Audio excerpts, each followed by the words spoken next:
Bom, gente, boa tarde. Nós estamos começando um novo capítulo do livro Dermance Dufour, falando sobre neurociência e espiritualidade. Esse capítulo, chamado Infortúnio Oculto nos Grupos Doutrinários, é um capítulo curto que ela se refere a um assunto que no movimento espírita tem sido demonizado, que é o orgulho. E nós já falamos do egoísmo também. Existem prós e contras para isso.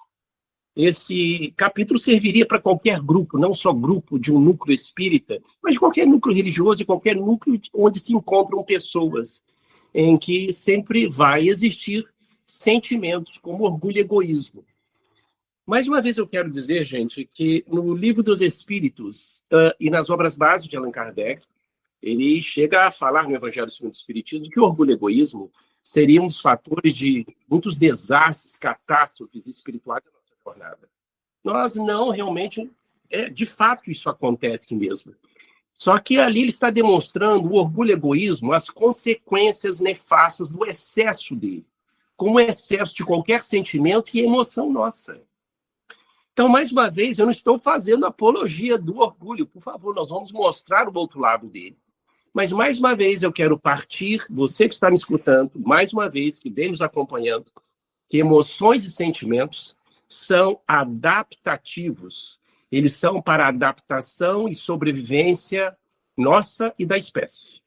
Tanto as emoções básicas, medo, raiva, tristeza, nojo, e os sentimentos, desde ódio, desde inveja, desde amor, altruísmo, orgulho, todos eles fazem parte de um processo justamente de homeostase. O que é isso? É manter a harmonia do meio interno, de manter a harmonia psíquica do funcionamento da mente, para que a gente possa manter a nossa integridade física e emocional e da espécie, para que a gente possa se adaptar aos estímulos externos e internos. É para isso que, de modo geral, serve principalmente as emoções, que o seu animalzinho tem, e nós temos, e os sentimentos, que também são adaptativos, por mais paradoxais que eles sejam. Quero lembrar para vocês que muitos desses sentimentos que nós aprendemos não são nossos, nós aprendemos com a cultura, com justamente os valores que aprendemos dos nossos primeiros cuidadores. Nós somos adestrados a sentir assim ou assado, de acordo com a cultura que nós tivemos. Já falei para vocês que o ambiente é um potente modelador do nosso comportamento e das nossas crenças. Não temos como escapar disso. O ambiente, como já falei várias vezes, ele é capaz de moldar até a forma do nosso cérebro, como já comentamos várias vezes. E aqui ela vem falando de duas coisas básicas, de orgulho e autoestima. Ela começa aqui com uma citação lindíssima do Evangelho segundo o Espiritismo. Eu acho muito bonita essa citação. Mas, a par desses desastres gerais, há milhares de desastres particulares que passam despercebidos, o dos que jazem sobre um grabato sem se queixarem. Esses infortúnios discretos e ocultos são os que a verdadeira generosidade sabe descobrir, sem esperar que peçam assistência. Ela vai citar mais adiante, gente. Eu, você e bilhões de espíritos encarnados e desencarnados passamos porque o Bezerra de Menezes, o espírito de Bezerra de Menezes, chama de testemunhos silenciosos. Muitos de nós, gozando de saúde, comportamento sorridente e parecer muito bem resolvido com a vida, todos nós, mais ou menos, sofremos as intempéries emocionais e desafios que todos aqui talvez estejam vivendo intimamente. E que talvez o desenvolvimento da nossa empatia, do altruísmo, da amizade, é capaz de enxergar aquele companheiro ou aquele irmão que está passando por desafios pessoais. Então, ela vem chamando que o grupo tem que ser muito mais do que um grupo puramente de crenças e de louvor, mas tem que ser um grupo justamente que compartilhe emoções, pontos de vista e experiências pessoais, que não é fácil, mas é um grupo amadurecido. Em qualquer grupo, não estou falando só de grupos religiosos, mas principalmente que o núcleo religioso ele tem que ter essa característica em que as pessoas se sintam confiantes de partilhar experiências até pessoais, íntimas, e que o grupo possa, de certa forma, apoiar, consolar, orientar, ou pelo menos, justamente, respeitar aquela pessoa. É isso que ela está falando. Então, ela continua já nesse primeiro parágrafo falando o seguinte: com muita frequência, constata-se medidas e alertas de vigilância contra o orgulho. Olha só. Nos abençoados ambientes doutrinários. Pode ser qualquer núcleo religioso, gente. Verdadeira campanha espontânea tomou conta da seara em torno dos cuidados que se deve ter acerca dos efeitos nocivos do personalismo, referente ao orgulho. Ninguém há de contestar os valores de tais iniciativas. Entretanto, enquanto empenhamos-nos contra esse costume, perceptível pela ostentação com a qual se manifesta, extensa gama de discípulos padece com outro traço moral enfermiço, nem sempre tão evidente na conduta humana, a baixa autoestima. Um infortúnio oculto que solicita nossa atenção. Nós já estudamos a baixa autoestima, talvez na introdução do livro, né? Parece que foi uma herança aí, tá, dos espíritos capelinos, já estudamos isso. Uma herança de não aceitação onde eles estavam, e uma baixa autoestima por não serem dignos do amor de Deus. A gente talvez tenha essa herança dele, isso é a tese da irmã Sidufo na introdução. Nós estamos voltando para quem quiser ler a introdução deste livro. Mas a baixa autoestima, ela está presente na grande maioria de nós, justamente por uma herança cultural, religiosa, psicológica, que os nossos primeiros cuidadores acabaram trazendo isso para nós. É muito raro aquele que não tem essa influência da baixa estima. Isso talvez, do ponto de vista espírita, tem explicações até de reencarnações, se a gente pode dar um enfoque espiritual para isso. Mas nós temos que primeiro partir, gente, que o orgulho, ele faz parte da manutenção do nosso meio emocional, sentimental interno. O orgulho, portanto, gente, ele tem justamente essa função, principalmente de adaptação social. Sentir orgulho, ele aumenta a dopamina e ativa o sistema de prazer, que eu falei, o sistema de recompensa do cérebro. Se eu perguntar aqui para vocês, não vou perguntar o que é orgulho, o que vocês sentem com orgulho. Quero que vocês apenas reflitam sobre isso.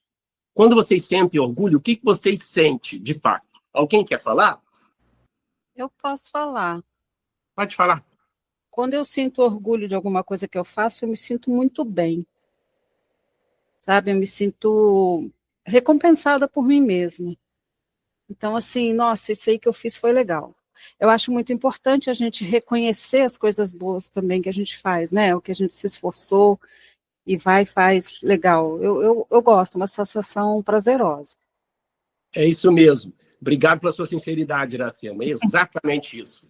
O orgulho, gente, ele tem relação com importância de fazer uma coisa bem feita, de autoestima, de competência. O orgulho dá essa sensação.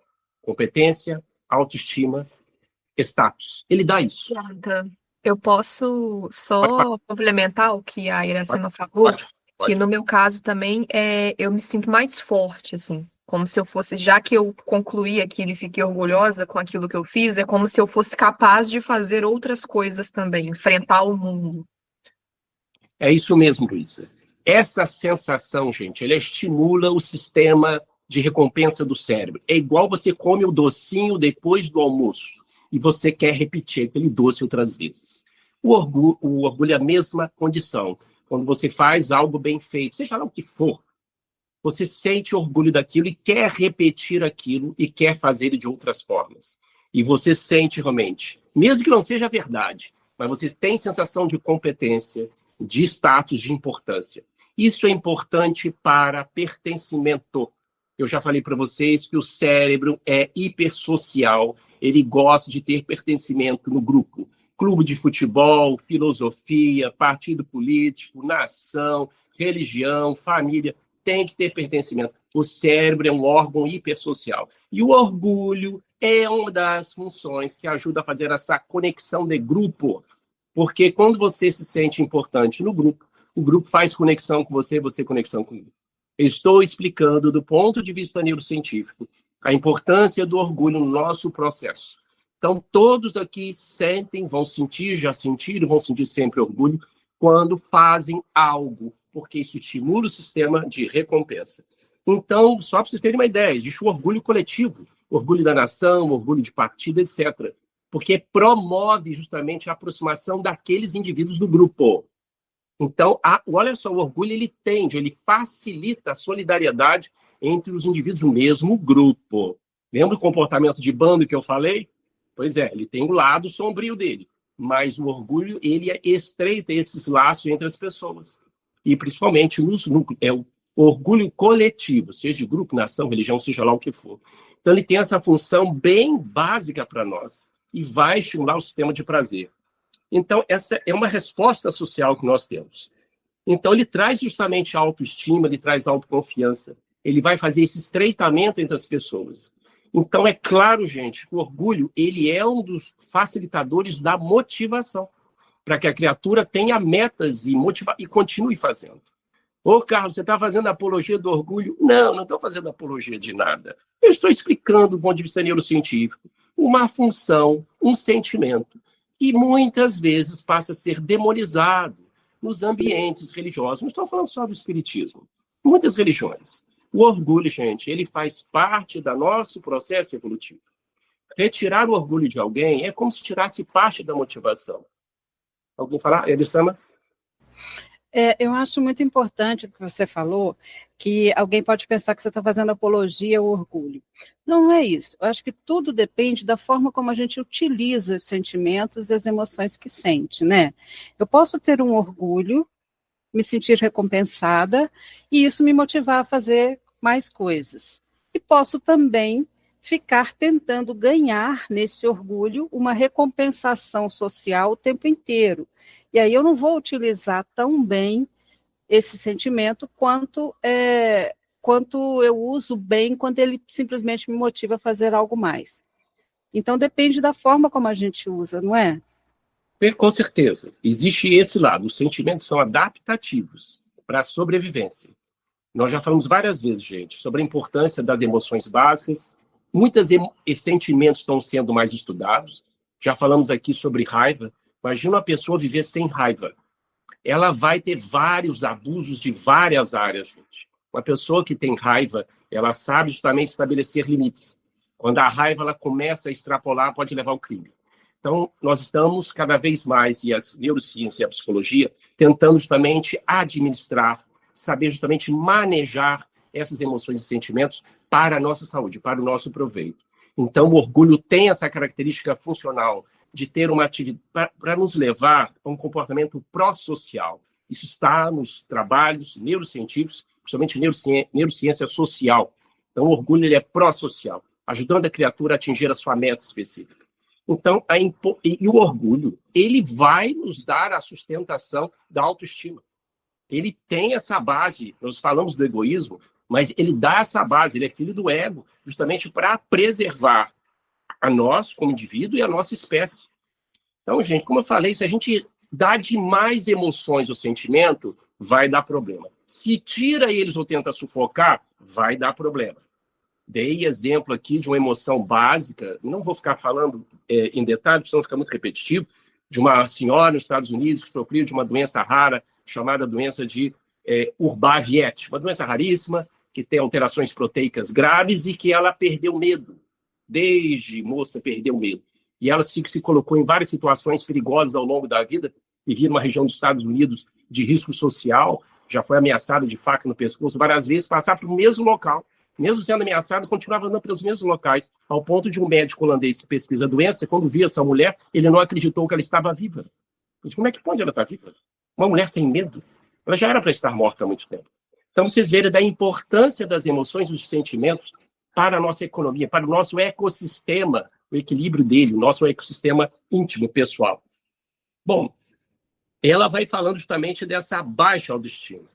O orgulho, gente, ele quando funcional, ele ajuda a criatura a sustentar até certo ponto a autoestima. Ele é a base disso, para a motivação, sentir importante, sentir autoestima, sentir status. Qual que é o problema disso? Mais uma vez, é quando a balança sai justamente do seu eixo e começa a pesar para o outro lado. Como eu disse para vocês, gente, tudo no organismo é homeostase. O que é homeostase? Homeostase é o equilíbrio do meio interno. Nós já damos exemplo disso. Sódio demais mata, a ausência de sódio mata. Açúcar demais mata, a ausência de açúcar mata. Eu estou querendo dizer de forma grosseira que tudo é um equilíbrio, é uma faixa específica. Os sentimentos e as emoções também isso. É uma faixa específica. Realmente, a linha que separa o funcional para disfuncional é muito diáfana, é muito tênue. mas existem situações que ficam bem claras para nós. Existe, de fato, o aspecto disfuncional do orgulho. Existe. Quando ele com todas as emoções e sentimentos. Então, existe o orgulho disfuncional, que ele leva a duas coisas básicas, que é a arrogância e a falta de empatia. O orgulho, quando ele passa a ser disfuncional, é a arrogância. O que é arrogância? O indivíduo, primeiro, ele vai sentir melhor do que os outros com todos. Começa com tudo. Ele é arrogante. Primeiro, justamente, que ele fica estagnado. Ele acha que não vai aprender mais nada, ninguém tem nada para ensinar com ele. Essa é a característica da arrogância. Olha só, isso está bem claro. O orgulho passou a ser funcional para ser disfuncional. E ele passa a ter resistência à crítica. É arrogância. Não aceita muito menos a ideia de uma pessoa supostamente inferior a ele, seja social ou intelectual.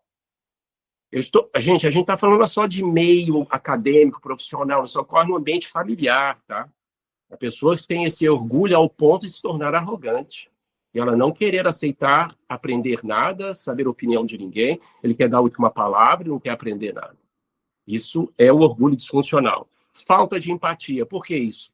O orgulho disfuncional, gente, ele faz a pessoa se ter hipercentramento. Ele quer centrar só nele. Então, ele não consegue mais decodificar as emoções alheias. E ele passa a não se interessar por isso. É muito difícil de colocar no contexto do outro. Porque ele se sente realmente melhor do que o outro. Ele não consegue decodificar isso. Tanto que tem um isolamento social. A pessoa que tem orgulho disfuncional, perdendo empatia, ele tende a se isolar. Porque ele passa a não aceitar a ajuda de outras pessoas quando precisa. E muitos deles começam a ter um comportamento competitivo, agressivo, porque ele quer manter uma imagem, ele quer manter o status quo, mesmo não sendo competente como ele pensa. Ele passa a ter uma hipergeneralização. O que é isso? Ele passa a ter uma crença que, se ele foi eficaz fazendo alguma coisa, seja lá o que for, ele se sente o maior do mundo por ter feito aquilo. Então, ele passa a supor uma competência e uma importância no grupo que, de fato, ele não tem. Ele se sente muito centralizado. Esse é o perigo, então, do orgulho. Olha só, gente, eu escrevi rapidinho aqui para vocês os dois lados da moeda do orgulho. O orgulho é ótimo, mas ele tem um outro lado sombrio, quando a pessoa vai deixar se levar somente por essa questão. Que existem outros vieses para isso. Nós vamos falar mais adiante que o orgulho, o comportamento do orgulho disfuncional, passa a querer compensar a nossa baixa estima. O orgulho funcional disfuncional, eles ativam o sistema do prazer. É prazeroso sentir orgulho, mesmo quando ele é disfuncional. Claro que o indivíduo vai quebrar a cara com o tempo. Ele passa a ser um comportamento antissocial, agressivo, ele começa a se isolar, ele começa a adoecer. Mas guardem isso. Essa introdução é muito importante, principalmente você que está me escutando agora na gravação, que tem esse viés negativo do orgulho, que é arrogância, falta de empatia, conflito, rivalidade, destruição. Sensação constantemente de querer competir ou sensação de estar sempre sendo ameaçado nos conhecimentos na sua posição. Mas o orgulho é gostoso de sentirmos isso. É pró-social, motivador, tá, gente? É sensação de status, sensação justamente de competência. Iracema? Pô, gente, desculpa ficar interrompendo toda hora. Não, por favor, você contribui demais conosco, por favor.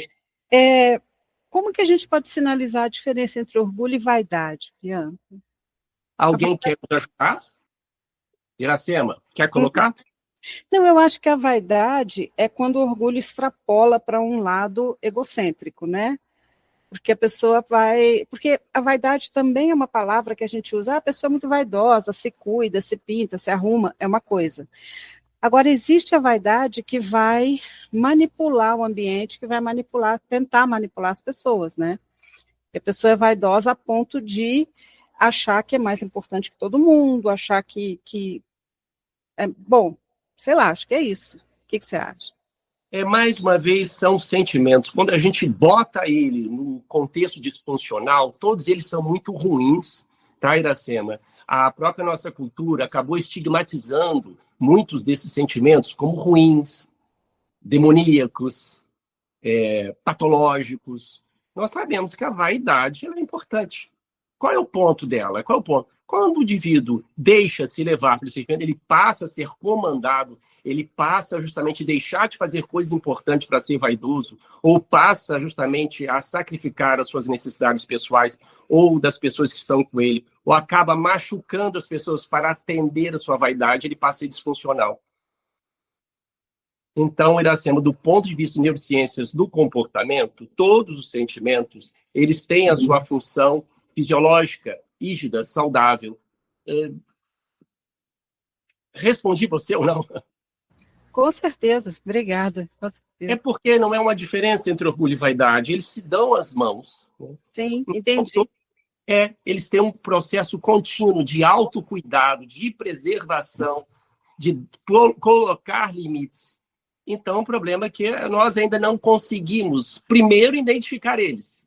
São poucos que fazem nomeação dos afetos, identificar e mostrar com clareza para si mesmo o que sente, o que pensa, para você mesmo, né?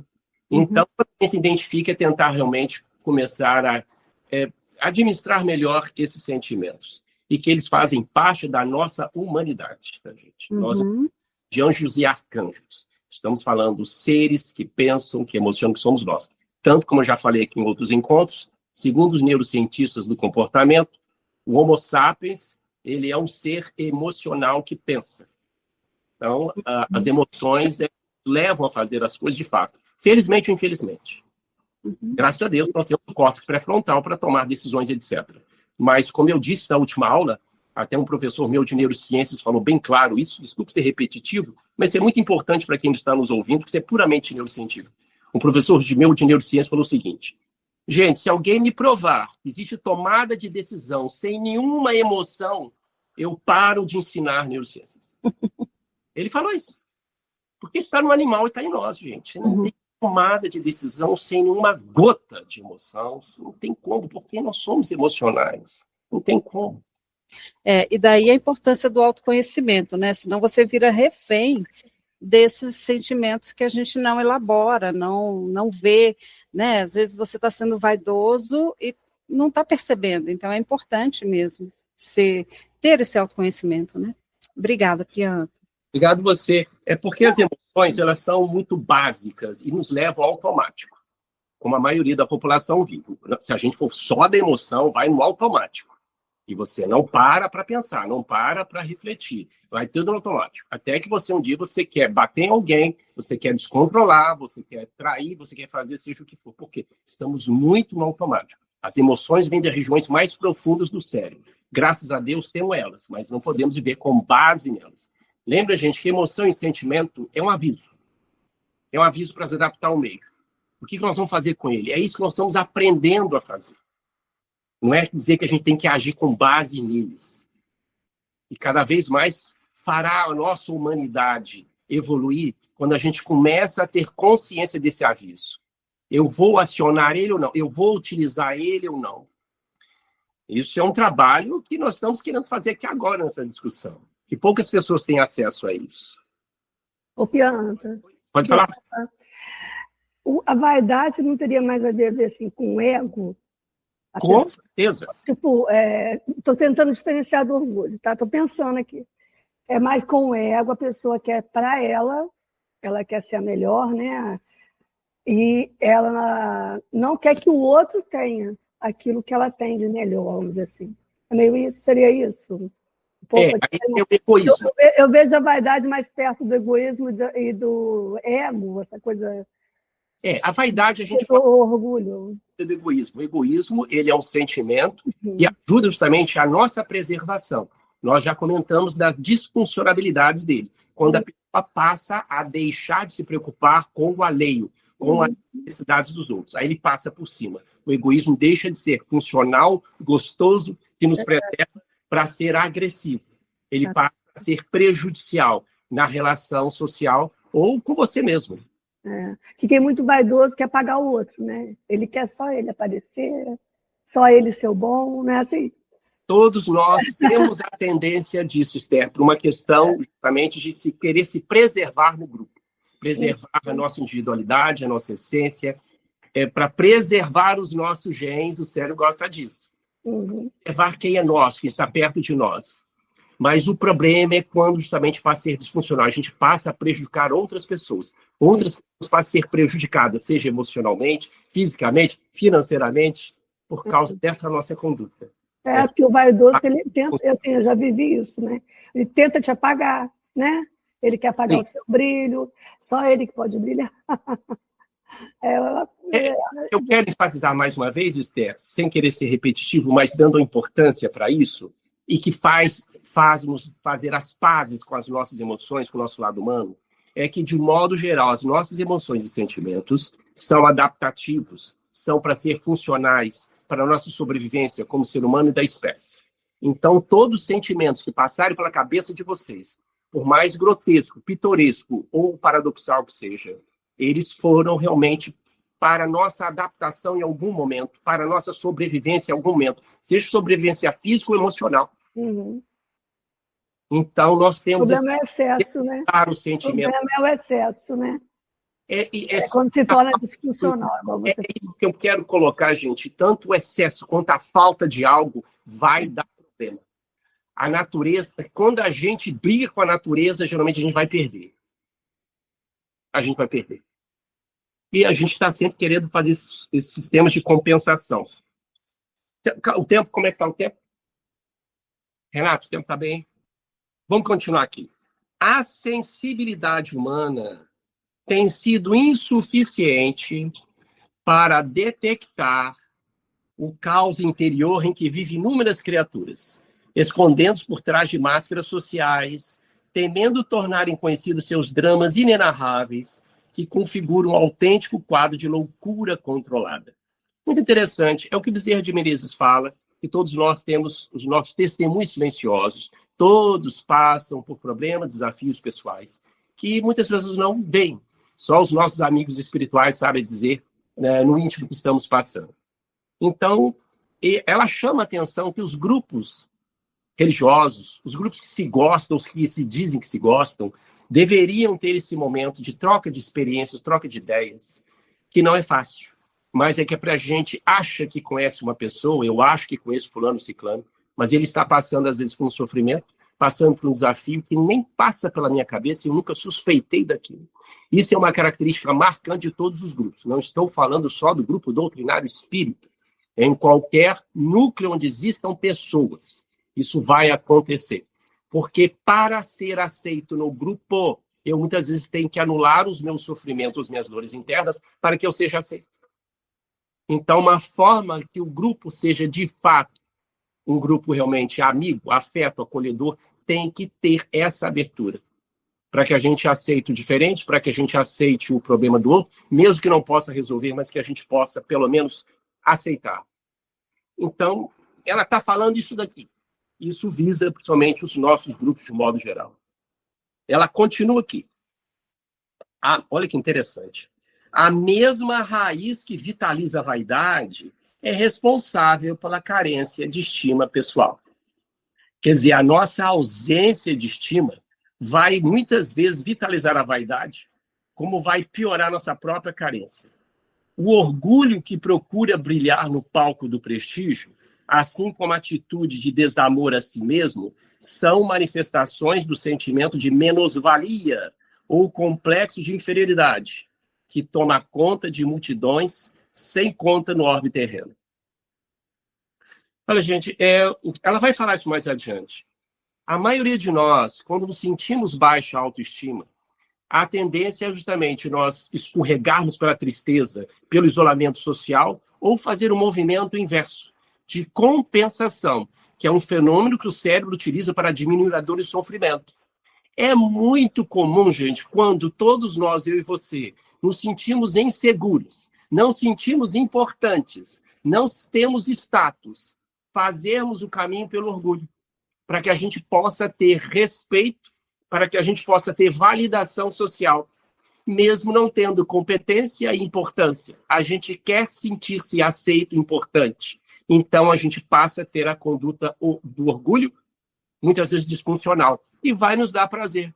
Passamos a ter uma máscara social. Isso faz parte dos mecanismos do cérebro de compensação.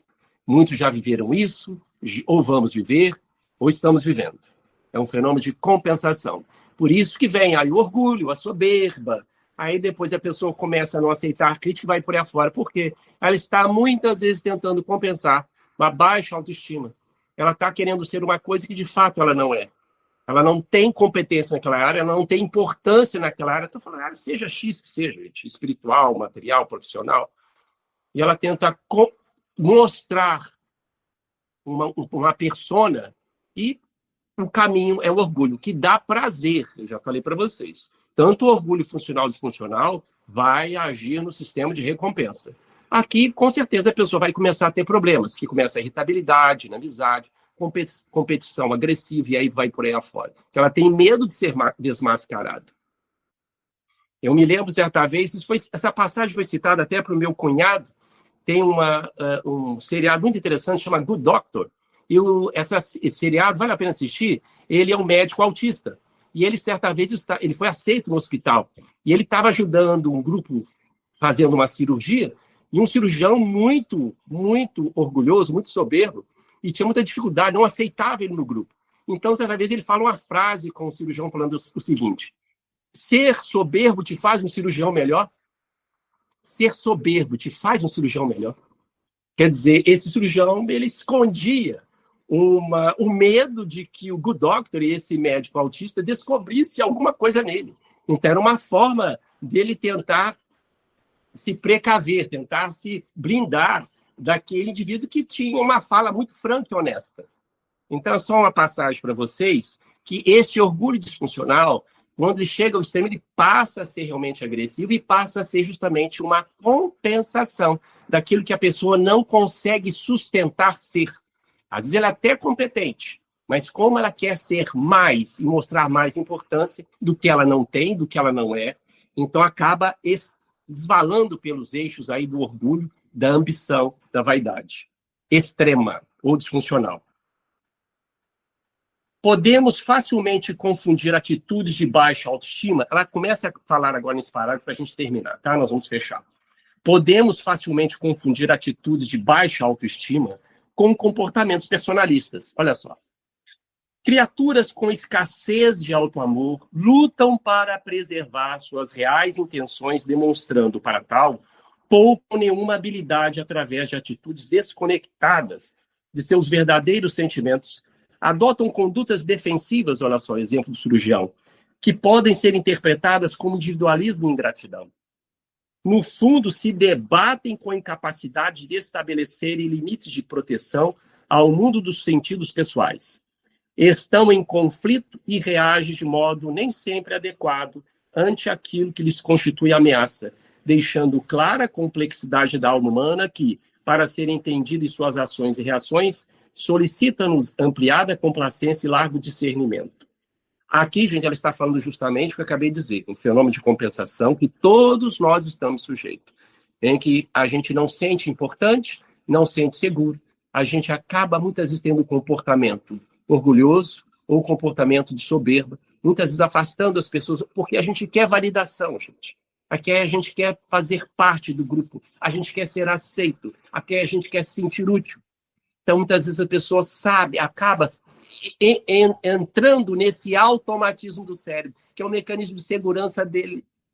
Então, como a gente ainda não tem habilidades emocionais para ter outros caminhos, a gente acaba optando por esse caminho curto, que também é um viés cognitivo. Lembra? O cérebro gosta de pegar atalhos rápidos para resolver assuntos rápidos. Então, a gente prefere o caminho do orgulho do que dizer, eu não sei, eu tenho que me preparar melhor, eu prefiro estudar melhor ou me preparar, e assim por diante. Pianta. Pode falar, por favor? É interessante, né, ela falar isso, que a gente confunde a baixa autoestima com comportamentos personalistas, porque a tendência, eu digo por mim, assim, né, se eu vejo uma pessoa que é muito vaidosa ou muito soberba, né, igual o caso aí que você deu, o exemplo que você deu do Good Doctor ali, a tendência é eu achar que essa pessoa se acha demais e tem um orgulho muito alto, que ela se acha melhor do que o outro. Não eu pensar que, na verdade, é uma questão de baixa autoestima e ela está tentando se reafirmar.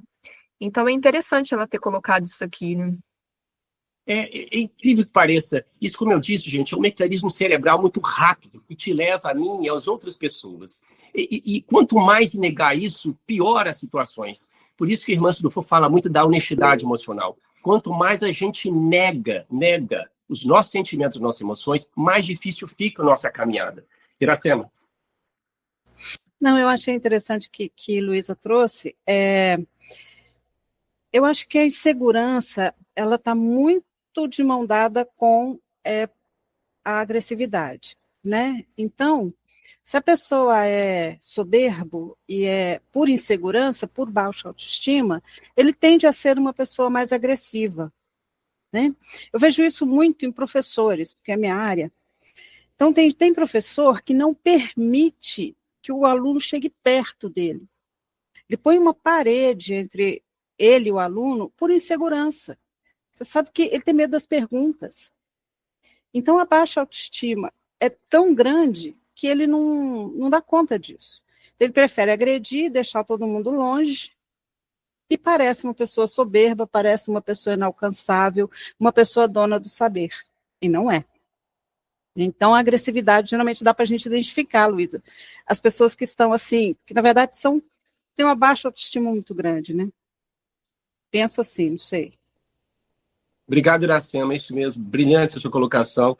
É disfuncional, gente. Uma pessoa que sente justamente, ela tem um comportamento de isolamento, agressividade, que ela se sente ameaçada em todo momento quando você fala com ela. É claro que é disfuncional. Muitas dessas pessoas precisam até de uma terapia, precisam de um apoio psicológico, porque tem muita dificuldade de se relacionar. Claro, existem patologias que levam a esse comportamento disfuncional. Não estamos chegando a falar disso.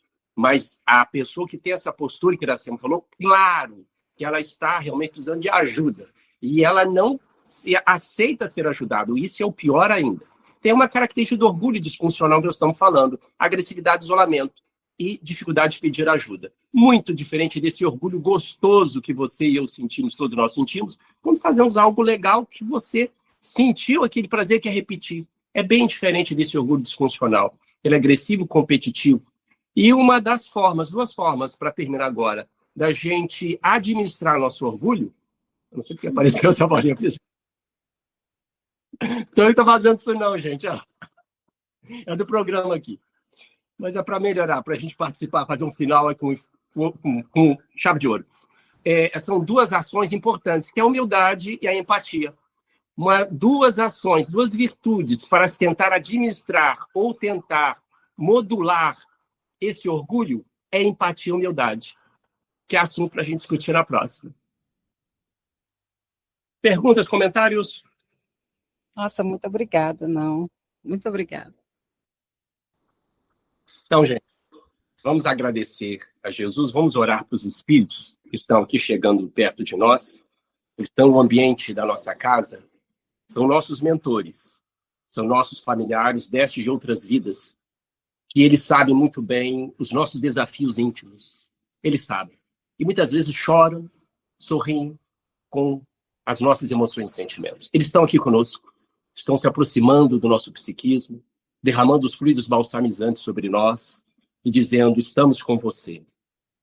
Agradecemos esses amigos espirituais, aos nossos mentores, e que participem conosco da nossa marcha, e que pedimos que o Mestre Jesus abençoe todos nós nesta noite.